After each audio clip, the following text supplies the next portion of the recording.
भाषण में नरेंद्र मोदी ने धमकी दी भारत के मुसलमानों को। क्या कहा भारत के प्रधानमंत्री ने कि हम बच्चे ज्यादा पैदा करते हैं, हम घुसपैठी हैं। नरेंद्र मोदी ने कहा कि दौलत लेकर हमको बांट दी जाएगी। मोदी ने कहा हमारी हिंदू बहनों को मोदी ने झूठ कहा कि तुम्हारा मंगलसूत्र छीन लिया जाएगा।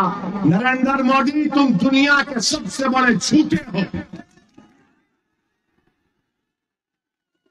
तुम जब चीफ मिनिस्टर थे गुजरात के तो बिल्किस बानो की असमत रेजी किसने की? नरेंद्र मोदी बताओ।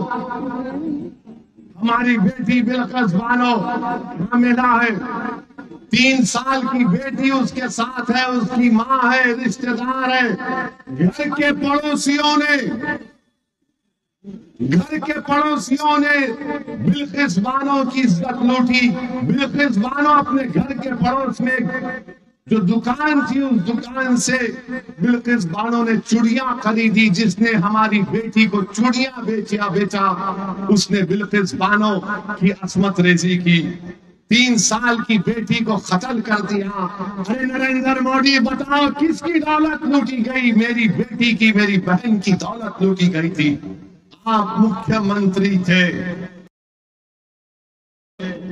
उसको इंसाफ गुजरात में नहीं महाराष्ट्र में मिला, जेल को गए ये जालिम लोग, और नरेंद्र मोदी की सरकार ने उनको रिमिशन पर छोड़ दिया। बताओ नरेंद्र मोदी, किसकी दौलत छीनी गई थी? किसकी दौलत छीनी गई थी? एहसान जाफरी को जिंदा काट कर जला दिया गया। नरेंद्र मोदी, आप भूल गए, यही एहसान जाफरी ने आपको कई फोन किए थे साबिका रुकने पार्लिमान, मगर एहसान जाफरी को जिंदा जला दिया गया। आज भी उसकी बेवा जकिया जाफरी इंसाफ के लिए पुकारती है, कोई पूछने वाला नहीं है।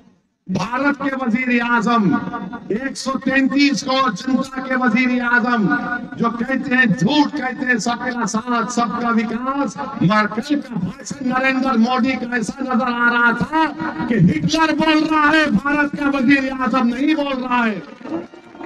और आपको याद दिला रहा हूं, मैंने पार्लियामेंट में फरवरी में जब पार्लियामेंट का सेशन हुआ था, मेरी तकरीर को उठाकर देख लो। मैंने अपनी तकरीर में कहा था कि आज भारत का मुसलमान 1930 के यहूदियों की तरह जर्मनी में जो यहूदी थे अपने आप को समझता, और यहूदियों में जब हिटलर ने यहूदियों को गैस के चैम्बर में डालकर मार दिया, ऐसे ही नहीं डाला, पहले हिटलर ने तकरीर करना शुरू कर दिए यहूदियों के खिलाफ।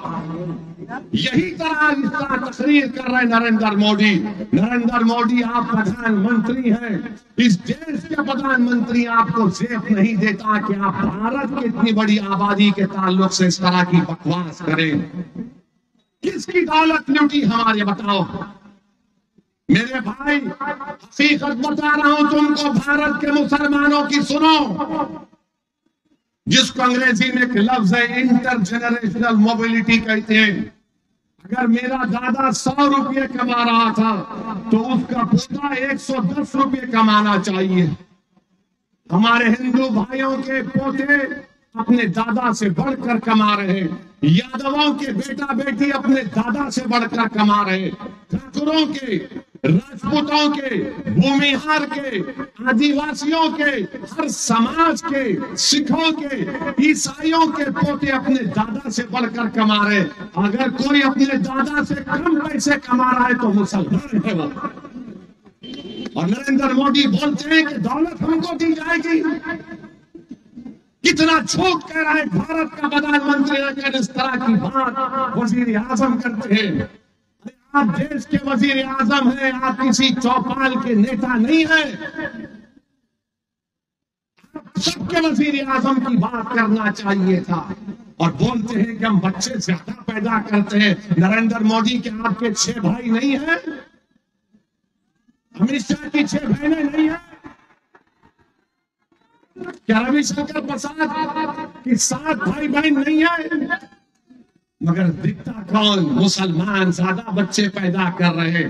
अरे झूठ बोल रहे हो तुम्हारी गवर्नमेंट का आदादोशुमार डेटा कह रहा है कि मुस्लिम हमारी बेटियों का जो फर्टिलिटी रेट है उसमें कमी आई है, मगर ये पुरानी आदत ये बच्चे पैदा कर रहे हैं, ये बच्चे पैदा कर रहे हैं। नरेंद्र मोदी जी क्यों इतना झूठ बोलते? आदादोशुमार तो देख लो तुम्हारी। और मुसलमानों को घुसपैठी कहते हैं, घुसपैठी कहते हैं। पार्लियामेंट में 10 मरतबा 10 साल में सवालात पूछे गए, बताओ कितने घुसपैठी भारत में आए? मोदी की सरकार के पास कोई जवाब नहीं था, कोई जवाब नहीं है। 10 मरतबा पूछा गया और बोलते हैं घुसपैठी आए। अरे कहां से आ रहे घुसपैठी?